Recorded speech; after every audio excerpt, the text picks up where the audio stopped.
सदस्य श्री जनार्दन शर्मा, समय 20 मिनेट। त्यसपछि मान्य सदस्य श्री विनिता कठायत।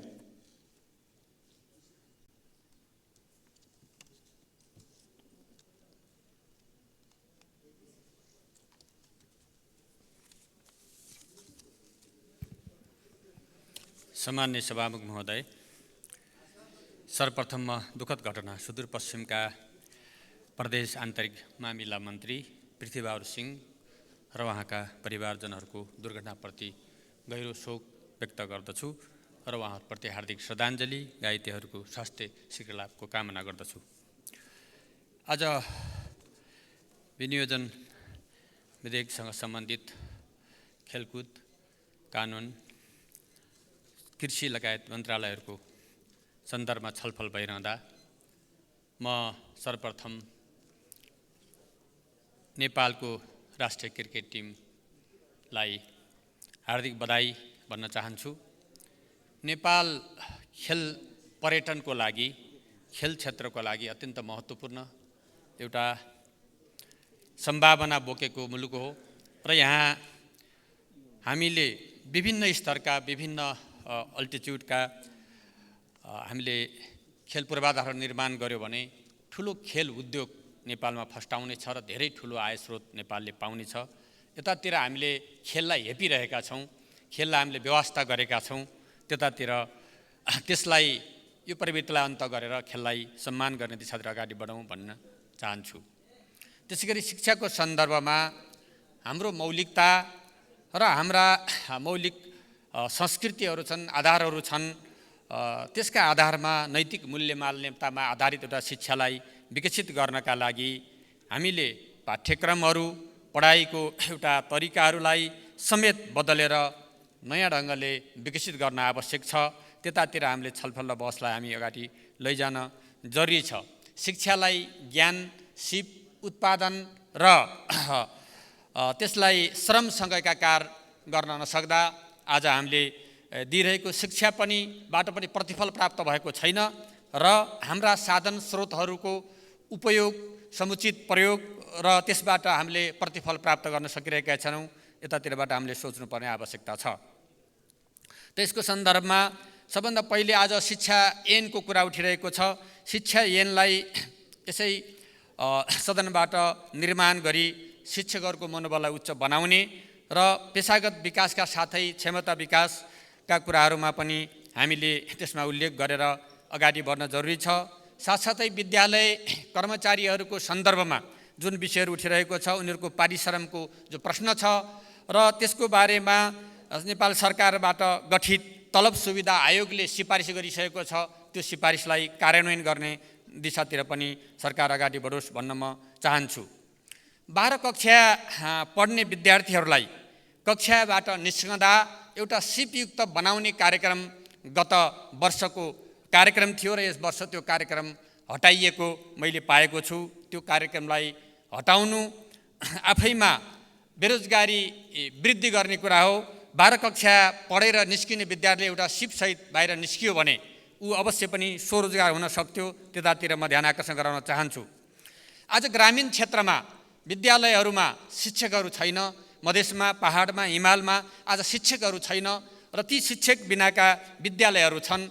सीमित शिक्षकहरू छन्, दरबन्दी छैन। छ भने थोरै मात्रै दरबन्दी छ, एउटा माविमा एउटा दरबन्दी छ, यस्तो अवस्था छ। र आज सहरी क्षेत्रमा आवश्यकताभन्दा बढी दरबन्दीहरू छ र शिक्षकहरू छ। यसको सही समायोजन गर्ने दिशातिर हामीले अगाडि बढाउनु पर्छ र विद्यालयलाई आज हामीले पठन पाठनलाई एकरूपतामा लैजानका लागि आज जो निजी क्षेत्र, सरकारी क्षेत्र छ, यसलाई समेत पनि यसको खाडललाई पनि पुर्ने गरी जुन आज डिजिटल प्रविधिको विकास भएको छ, यसको माध्यमबाट पठन पाठन गर्नका लागि त्यस्ता टिचिङ सेन्टरहरूको निर्माण गरेर हामीले ग्रामीण दूरदराजका स्कुलसम्म पुर्याउन सक्ने सम्भावना छ। त्यताबाट हामीले यसको समाधान गर्न सक्छौँ भन्ने कुरामा राख्न चाहन्छु। त्यतातिर ध्यान आकर्षण गराउन चाहन्छु। नेपालमा आइटी क्षेत्रको ठुलो सम्भावना छ। देशमै बसेर विदेशी मुद्रा आर्जन गर्ने सम्भावना भएको यो क्षेत्र हो र धेरै प्रगति पनि भइरहेको छ। तर दुर्भाग्य भनौँ यस वर्षको बजेटमा त्यसबाट आर्जन हुने 1% मतलब उसमा 1% कर लागेको थियो 10% कर बनाइयो। यसले त्यस क्षेत्रको कतै लगानी घट्ने हो कि भन्ने आशंका पैदा भएको छ। यतातिर पनि म ध्यान आकर्षण गर्न चाहन्छु। त्रिभुवन विश्वविद्यालयमा आज जुन समस्याहरू छ, जुन तालाबन्दी छ, जुन अराजकता छ, र त्यति मात्रै होइन, विद्यार्थी नै छैन, विद्यार्थीको अभाव छ। आज विश्वविद्यालयमा विद्यार्थी छैन भनेपछि हामीले यहाँ कसरी सुधार गर्ने? आज अनुसन्धान, आज अन्वेषण र आज हामीलाई आवश्यक पर्ने हाम्रो मौलिक संस्कृति, मौलिक आवश्यकताका आधारमा कोर्सहरू निर्माण गर्नु पर्थ्यो, अनुसन्धान गर्नु पर्थ्यो, त्यतातिर ध्यान पुगिरहेको छैन। यतातिर पनि म गम्भीरतापूर्वक ध्यान आकर्षण गर्न चाहन्छु र त्यो अनुसारको पाठ्यक्रम लगायत अन्य क्षेत्रहरूमा पनि ध्यान पुगोस् भन्ने कुरामा राख्न चाहन्छु। न्यायको कुरा गर्दाखेरि हामीले भनेका छौँ संविधानमा सामाजिक न्यायको स्थापना गर्ने कुरा। सामाजिक न्याय स्थापना गर्नका लागि कानुनमै रहेका विभेदहरूको पनि पहिले अन्त्य गर्नु छ। कानुनहरूमा पनि कतिपय क्षेत्रमा विभेदहरू छन्, त्यसको अन्त्य गर्नुपर्ने छ। त्यसकारणले समयमै हामीले न्याय दिने प्रणालीलाई स्थापित गर्नु छ। आज न्याय समयमा नदिएर अन्याय हुने जो अवस्था छ त्यतातिर पनि ध्यान दिनु छ। र कानुन मन्त्रालयले विकास निर्माणका क्षेत्रमा हेर्ने हो भने काममा ढिलासुस्ती हुने र एक मन्त्रालयले अर्को मन्त्रालयको काममा बाधा अर्चन पार्ने खालको अवस्था सिर्जना हुने, समयमा काम सम्पन्न नहुने र सानातिना लुपहोलहरू खोजेर त्यसबाट फाइदा लिने, पारदर्शिता नहुने र अलमल हुने जो स्थिति छ, जो सिर्जना भएको छ, यसलाई अन्त्य गर्ने खालका कानुनहरू, चाहे खरिद ऐनको कुरा होस्, चाहे अन्य कुराहरू हुन्, त्यसबाट हामी कसरी अगाडि बढ्न सक्छौँ र कस्ता कानुनहरू आज आवश्यक छ भन्ने बारेमा गम्भीर छलफल बहस गरेर त्यस्ता विधेयकहरू निर्माण गर्न आवश्यक छ। र सामाजिक न्यायसहितको समाज निर्माण गर्नका लागि सम्पूर्ण खालका विभेद, चाहे महिला, चाहे दलित, चाहे अपाङ्ग, वृद्ध, बालबालिका, सबै विभिन्न क्षेत्रमा भएका विभेदहरूको अन्त गर्ने र त्यो विभेदहरू सिर्जना गर्नलाई कडाभन्दा कडा कारबाही गर्ने खालका कानुनहरू, व्यावहारिक रूपमा लागू हुने खालका कानुनहरू बनाउनु पर्ने आजको आवश्यकता छ। र सँगसँगै शान्ति प्रक्रियालाई अन्तिम टुङ्गोमा लगाउनका लागि हामीले सत्य निर्माण तथा मेलमिलाप आयोगसँग सम्बन्धित जो कानुन छ त्यो कानुनलाई छिटोभन्दा छिटो टुङ्ग्याएर शान्ति प्रक्रियालाई पूर्णता दिएर देशलाई अग्रगमनको दिशामा अझ दौडाउनु पर्ने आवश्यकतातिर पनि म ध्यान आकर्षण गर्न चाहन्छु। सभामुख महोदय, कृषि क्षेत्रको कुरा गर्दाखेरि आज ग्रामीण जनताको आय र स्वरोजगारको मेरुदण्डको रूपमा रहेको कृषि क्षेत्र रहँदै आएको छ। कुल गार्हस्थ्य क्षेत्रमै कृषि क्षेत्रले को योगदान 23.1% को हाराहारीमा रहेको छ। नेपालको अर्थतन्त्र, नेपालको अहिलेको जग्गाको अवस्था हेर्दाखेरि 0.5 हेक्टरभन्दा कम जग्गाको आकार भएका 50% भन्दा बढी ससाना कृषकहरू छन्। ती कृषकहरू जबकि एउटा किसानले आफ्नो सानो परिवारलाई हुर्काउनका लागि, पाल्नका लागि उनीहरूले कमसेकम 0.5 हेक्टरको खेती अनिवार्य गर्नुपर्छ, तर त्योभन्दा धेरै 50% त्यस्तो अवस्थामा छ। आज राष्ट्रिय जनगणनामा देशभरि कुल 66 लाख परिवार रहेको 41 लाख परिवार कुनै न कुनै रूपमा कृषि कार्यमा सामेल भएको तथ्याङ्क छ। हुन त कृषि गणना र जनगणनाको यो घरधुरीको सङ्ख्या मिलेको छैन, फरक छ। त्यो गणना निकट नै भएको छ, त्यति धेरै फरकमा भएको छ, त फरक छ। फेरि पनि 66 लाख रहेको भन्ने तथ्याङ्क छ। अझै पनि समग्रमा नेपालको कृषि प्रणाली जीवन निर्वाहमुखी प्रकारको रहेको छ। निर्वाहमुखी कृषि प्रणालीबाट कृषिकै दिगो व्यवसायीकरण, उत्पादकत्वमा विविधीकरण हुन नसकेको यथार्थ हो र जसले गर्दा श्रम बजारमा आउने श्रमिकहरू पलायन हुँदै गएका छन्। मुलुकको कुल क्षेत्रफलको करिब 27% मात्र कृषियोग्य जमिन छ, त्यसको 20% मात्र खेती भइरहेको छ। कृषि क्षेत्रको विकासमा एउटा चुनौतीपूर्ण तथ्य के हो भने पहिला खेतीपाती भएको तर अहिले जग्गा धनले उपयोग नगरेका अथवा विविध कारणले बाँझो रहेको जमिन 35 देखि 40% रहेको छ। यसको हाराहारीमा छ। कृषिबाट श्रमको पलायनसँगै बाँझो जमिनको प्रतिशत बढ्दो छ। 30 लाख हेक्टर खेती गरिएको जग्गामा 10 लाख हेक्टर बाँझो छ। 1/3 खेती गर्ने क्षेत्रफल बाँझो राखेर कृषिमा आत्मनिर्भरता प्राप्त गर्न असम्भव छ। त्यसकारणले बाँझो जमिनको प्रयोग गर्ने, गत वर्षको एउटा कार्यक्रममा बजेटमा यो कुरालाई प्राथमिकता दिइएको थियो। बाँझो जमिनलाई प्रयोग गर्ने कुरामा हाम्रो ध्यान जानुपर्छ र यो एउटा 10 वर्षीय योजना बनाएर आम युवाहरूलाई कृषि क्षेत्रमा आकर्षित गर्ने खालको योजना बिना यो सम्भव छैन। बजारमा किन्न पाइन्छ भनेर हामीले कृषकहरूलाई खेत बाँझो राख्ने खालको जुन राजनैतिक, आर्थिक, सामाजिक र एउटा सांस्कृतिक प्रणाली हामीले जो अपनाइरहेका छौँ। यसबाट हामी दिगो रूपमा अगाडि बढ्न सक्दैनौँ। पहाडी क्षेत्रमा जमिन बाँझो हुने प्रक्रिया यही ढङ्गले बढ्ने हो भने अब 10 वर्षको हाराहारीमा त्यहाँ कुनै खेती हुने छैन, त्यो सबै बाँझो रहनेछ। आर्थिक वर्ष 2078-79 कृषिजन्य वस्तुको आयात 3 खर्ब 96 अर्ब पुगेको थियो भने यस चालु वर्षमा अहिले 8 महिनाको कृषिजन्य वस्तुको आयात 2 खर्ब 12 अर्ब रहेको छ। यो 3 खर्ब 50 अर्ब पुग्ने एउटा अनुमान भइरहेको अवस्था छ। हामीले जम्मी निर्यात गरेको कुरा कृषिजन्य वस्तु भनेको 28 अरब मात्रै रहेको छ। नेपाली किसानले उत्पादनले बजारमा मूल्य नपाउने अवस्था छ, जसको प्रमाण केही दिन अघि फालिएको गोलबेडाले पनि हामीलाई स्पष्ट गरेको छ। हामीले एउटा उद्योग स्थापना गर्न सकेको भए सायद त्यो गोलबेडा त्यहाँ फाल्नुपर्ने थिएन, त्यहाँ गएर त्यसले अर्को मतलब एउटा प्रशोधनबाट अगाडि बढ्ने थियो। त्यसकारणले आज त्यही गोलबेडा अर्को ठाउँमा फेरि 5 गुणा बाहिरबाट ल्याएको गोलबेडा 5 गुणा बढी मूल्यमा बिक्री भइरहेको विडम्बना पनि छ। यसलाई नीतिगत रूपले सुधार गर्न जरुरी नै छ। यो समस्याको जड भनेकै देशले कृषि उत्पादनको मूल्य श्रृङ्खला र बजार व्यवस्थापन गर्न नसक्नु नै हो। हामीले बजार व्यवस्था गर्न सकिरहेको छैन। सरकारले यसलाई गम्भीरतापूर्वक लिनुपर्छ। यसको लागि कृषि उत्पादनको आपूर्ति श्रृङ्खला व्यवस्थापन गर्दा किसानको उत्पादनलाई प्रशोधन मार्फत मूल्य वृद्धि गरी बजारसम्म पुर्याउन सके किसान र समग्र अर्थतन्त्र दुवैलाई राहत हुनेछ। यसमा खर्च बढाउन सरकारले प्राथमिकता दिनुपर्छ, किनकि हाम्रा छिमेकी देशहरूमा 50 देखि 160% अनुदान र सहयोग दिने गरिन्छ। आज हाम्रा छिमेकी मुलुकहरूको उत्पादनको लागत र हाम्रो उत्पादनको लागत हेऱ्यो भने हाम्रो 30%ले बढी छ। 30% बढी लागत भएको हुँदा हामीले प्रतिस्पर्धा गर्न सक्दैनौँ। त्यसैले यस्तो हुनुको मुख्य कारण उनीहरूले दिएको सहुलियतको कुरा पनि हो। नेपालमा कृषि अनुदान त दिइएको छ, तर त्यसको दुरुपयोग भएको छ। उदाहरणका लागि गत आर्थिक वर्षमा कृषि सहुलियत ऋणमा 17 अर्ब हाराहारीको गएको रहेछ, तर त्यसमा ज्यादै कम मात्रै वास्तविक किसानले पाएका छन्, बाँकी अन्यले नै प्रयोग गरेको अवस्था पनि छ। त्यसैले सरकारले कृषि उत्पादनको प्रोत्साहनका लागि थप रकम विनियोजन गर्नुपर्ने आवश्यकता छ र प्रोत्साहन गर्नुपर्ने आवश्यकता उत्पादनमा आधारित अनुदानको व्यवस्था गर्नुपर्ने कुरा छ। बजेटले त्यसलाई सम्बोधन पनि गरेको छ। आगामी 5 वर्षभित्र हालै विदेशमा रहेका करिब 65 लाख युवाहरू मध्येबाट हामीले 35 लाख युवाहरूलाई कृषि क्षेत्रमा आधुनिकीकरण गरेर त्यसको कार्यक्रममा समावेश गर्ने कार्यक्रम अगाडि बढाउनुपर्छ। कि कृषि क्षेत्र आज कठिन छ, श्रममा पनि कठिन छ, आज यन्त्रीकरण नभएको कारणले पनि समस्या छ। त्यसकारणले आम्दानी पनि बढी छैन। त्यसकारणले यन्त्रीकरण आधुनिकीकरण गरेर तुलनात्मक लाभका क्षेत्रहरूको पहिचान गरेर त्यसलाई प्रतिस्पर्धी बनाउने कुरातिर सरकारले विशेष प्राथमिकता दिन जरुरी छ। कृषि क्षेत्रमा युवाहरूको सहभागितालाई सुनिश्चित गर्न सकिएन भने 10 वर्षपछि कृषि क्षेत्रमा काम गर्ने किसान नै रहने छैन। ठुला सिँचाइ योजनाहरू वा साना सिँचाइ योजना अथवा किसानका अन्य मागहरू मल बिउ लगायतका कुराहरूलाई पूर्ति गरेर कृषि क्षेत्र आकर्षण वृद्धि गर्नुपर्नेछ। गत वर्ष कृषि पेन्सन कार्यक्रम किसानको योगदानमा आधारित कृषि पेन्सन कार्यक्रमलाई अगाडि बढाइएको थियो। यस वर्ष त्यसलाई पनि कटौती गरिएको छ। किसानलाई परिचय पत्र दिने लगायतका कामहरू पनि अब फेरि ओझेलमा पर्ने सम्भावना देखिएको हुँदा त्यतातिर पनि ध्यान आकर्षण गराउन चाहन्छु। यस कार्यक्रमको लागि बरु सरकारले अन्य क्षेत्रको बजेट कटौती गरेर कृषि क्षेत्रमा लगानी गर्नुपर्छ। कृषिको आधुनिकीकरण र यसबाट आएको उत्पादन वृद्धिले कृषि क्षेत्रलाई औद्योगिक क्षेत्रमा स्थापित गर्छ र कुल गारस्थ्य उत्पादनको वृद्धिमा यसले दिगो स्रोत बन्छ। स्वरोजगार अभियान स्थापित भई आत्मनिर्भर अर्थतन्त्रको निर्माण हुने हो। हामीले आज स्वरोजगार खोज्ने क्षेत्र भनेको कृषि नै हो। कृषिलाई औद्योगिकरण गरेर मात्रै हामी स्वरोजगार हुन सक्छौँ।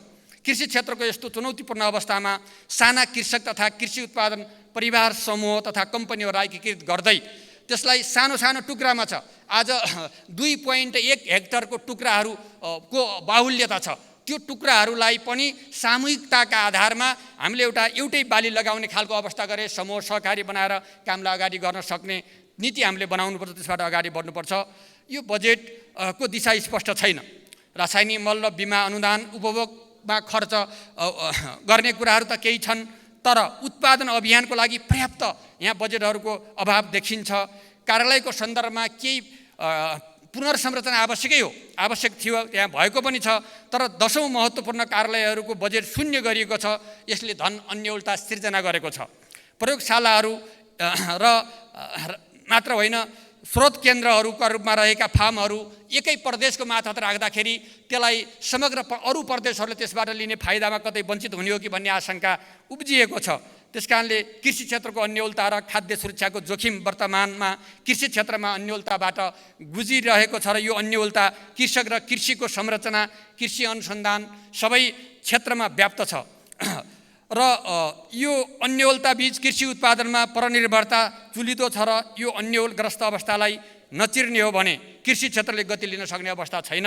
त्यसकारणले कृषि क्षेत्र धराशायी भयो भने त्यसका दुष्प्रभावहरू बहुआयामिक र लामो अवधिसम्म सुधार गर्न नसकिने हुन्छन्। यसकारण देशले राजनैतिक, सामाजिक र आर्थिक रूपले ठुलो मूल्य चुकाउनुपर्छ। त्योभन्दा पहिले नै हामीले कृषि क्षेत्रलाई सुधार गरिसक्नुपर्छ। कृषि क्षेत्रमा प्रतिफल एकै वर्ष सजिलै आउने होइन, यसको लागि लामो समय लाग्छ र लगानी गर्दै जानुपर्छ। विगत लामो समयदेखि कृषि क्षेत्रमा सरकारको योजना, बजेट कार्यक्रममा एउटै रोगग्रस्त छ। के ग्रस्त छ भने यो वर्ष एउटा बजेट आउँछ र सरकारले एउटा कार्यक्रम ल्याउँछ, फेरि अर्को सरकारले त्यसलाई निरन्तरता दिँदैन र त्यसले प्रत्येक सरकारको नयाँ कार्यक्रम आउँछ, निरन्तरता दिँदैन र यस आबोमा कृषिमा आत्मनिर्भरता कार्यक्रम समेत मेहनतपूर्वक ल्याइएको थियो र विनियोजन गरियो, धेरै 10 अर्ब विनियोज गरिएको थियो र प्रक्रियागत समस्या सुल्झाउँदै धेरै समय पनि गयो र पछि के भयो भने त्यसलाई त्यो बजेटलाई अहिले काटियो र त्यो कार्यान्वयन हुन सकेन। यस्ता धेरै समस्याहरू छन् त्यसकारणले अब हामीले कृषि क्षेत्रलाई कसरी व्यवस्थित गर्ने भन्नका लागि आत्मनिर्भरता कार्यक्रमहरू पनि हामीले अगाडि राख्नुपर्छ। र त्यसै गरी अब हामीले यहाँ के कृषि क्षेत्रमा हामीले धेरै विषयहरूलाई समेटेर अगाडि लैजानुपर्ने आवश्यकता छ। राष्ट्रको समग्र विकासको लागि र हाम्रो कृषिलाई औद्योगिकरणमा विकास गरेर लैजानुपर्ने आवश्यकता भएको हुनाले त्यतातिरबाट हामीले कामलाई अगाडि बढाउनु पर्ने छ। अन्यथा हामीले कार्यविधि प्रक्रियाहरू बनाएर पनि जो कुराहरू फेरि लागू हुन सक्दैनन् त्यसका पनि समस्याहरू छन्। अर्को महत्त्वपूर्ण कुरा के छन्, मिटर ब्याजको कुरा हामीले धेरै चर्चा गऱ्यौँ। मिटर ब्याजको चर्चा गर्दा मिटर ब्याजमा परेका गरिब किसानहरू नै हुन्, गरिबहरू नै हुन्। त्यसको दुष्चक्रबाट मुक्त गर्नका लागि हामीले कानुन त बनाउँदैछौँ, कानुन बनाएर केही हदसम्म त्यसले नियन्त्रण पक्कै गर्ला, तर पूर्ण रूपमा उन्मूलन हुन सक्दैन। उन्मूलन गर्नका लागि किसानहरूले आवश्यक परेको बेला त्यस्तो ऋण कर्जा लिन सक्ने संरचना चाहियो। त्यो संरचना भएन भने फेरि त्यहीँ पुग्नेछन् किसानहरू र त्यो दुष्चक्रमा फस्नेछन्। त्यस अर्थबाट म यहाँ के कुरा राख्न चाहन्छु भने अब अहिले त्यसका लागि हामीले किसानहरूलाई बिउ बिजन किन्न अथवा वस्तुभाव किन्न, औजार किन्नका लागि समयमा बिना धितो उनीहरूले ऋण पाउने व्यवस्था गर्नुपर्छ। आज बैंकिङ क्षेत्रले करिब 39 खर्ब ऋण लगानी गरेका छन्। नियमले के भन्छ भने त्यसको 5% डिप्राइभ सेक्टरमा लगानी गर्नु, त्यो कम्तीमा 5% भनेको छ। 5% डिप्राइभ सेक्टरमा लगानी गर्ने कुरा गरिएको छ। त्यसो भनेको करिब 250 अर्ब डलर त्यसैबाट 5%बाट हुन आउँछ। त्यो 250 अर्ब डलर र अरू निष्क्रिय कोषहरू छ धेरै। निष्क्रिय कोषहरूलाई ल्याएर पनि यस वर्षको कार्यक्रममा राखिएको छ कि 5 खर्बको त्यस्तो कृषि लघु साना किसानहरूलाई लगानी गर्ने एउटा लघु वित्त कोष स्थापना गर्ने भनेर। त्यो कोष स्थापना गरेर सरकारकै सेयर भएको लघु वित्त संस्था छ। त्यो लघु वित्त संस्था मार्फत किसानलाई सहुलियतपूर्ण ऋण, बारीमा ऋण, खलोमा असुली गर्ने अवस्था सिर्जना गरियो भने हामीले किसानहरूको यो मिटर ब्याजीको समस्याबाट मुक्त हुने मात्रै होइन कि उत्पादनमा वृद्धि हुने, स्वरोजगार हुने कुरा पनि महत्त्वपूर्ण योगदान हुने कुरा छ। यदि त्यसो गर्न हामीले सकेनौँ भने किसानहरू फेरि मिटर ब्याजीकै फन्दामा पर्ने कुरा भएको हुनाले त्यतातिर हामीले ध्यान दिन जरुरी छ। हामीसित पैसा छ, त्यो पैसा आज कहाँ लगानी भइरहेको छ भने त्यो डिप्राइभ सेक्टरमा भनेको सस्तो उसमा लगानी गर्ने भनेको बैंकहरूले आफ्नै मार्फतका लघुवित्त संस्थाहरू बनाएका छन्। ती लघुवित्त संस्थाहरू मार्फत उनीहरूले महँगोमा त्यो ब्याज लगाइरहेका छन्। त्यस अर्थबाट महोदय मैले सक्न पनि लागेँ। आज रासायनिक मल कारखानाको कुरा आइरहेछ। नेपालमा रासायनिक मल कारखानाको आवश्यकता छैन, अर्ग्यानिक मल कारखानाको आवश्यकता छ। हामीसित भएका स्रोत साधनहरूबाट, खनिजबाट हामी अर्ग्यानिक मल कारखाना बनाउन सक्छौँ। त्यतातिर ध्यान आकर्षण गर्न चाहन्छु। कृषिमा आधारित उद्योगलाई प्रशोधन गर्ने र कृषि या सङ्घ, प्रदेश र स्थानले के गर्ने भन्ने कुरा मात्रै एउटा कुरामा राख्न चाहन्छु। सङ्घले अध्ययन अनुसन्धान र विज्ञहरूको उपलब्धता गराउने, नयाँ बिउहरूको अनुसन्धान अध्ययन गर्ने, उत्पादन गर्ने र प्रदेशले प्रशोधन उद्योगहरूलाई स्थापना गर्ने र कोल्ड स्टोरहरू बनाउने, सङ्घले त्यसलाई सहयोग गर्ने र स्थानीय सरकारले त्यसलाई उत्पादनमा, बाँझो जमिन प्रयोगमा, त्यसको बजारीकरणमा, कृषि एम्बुलेन्स लगायतका कुराहरूलाई व्यवस्थित गर्ने गरी अगाडि लगियो भने कृषिमा गुणात्मक परिवर्तन गर्न सकिन्छ भन्ने कुरा राख्दै बिदा हुन्छु। धन्यवाद।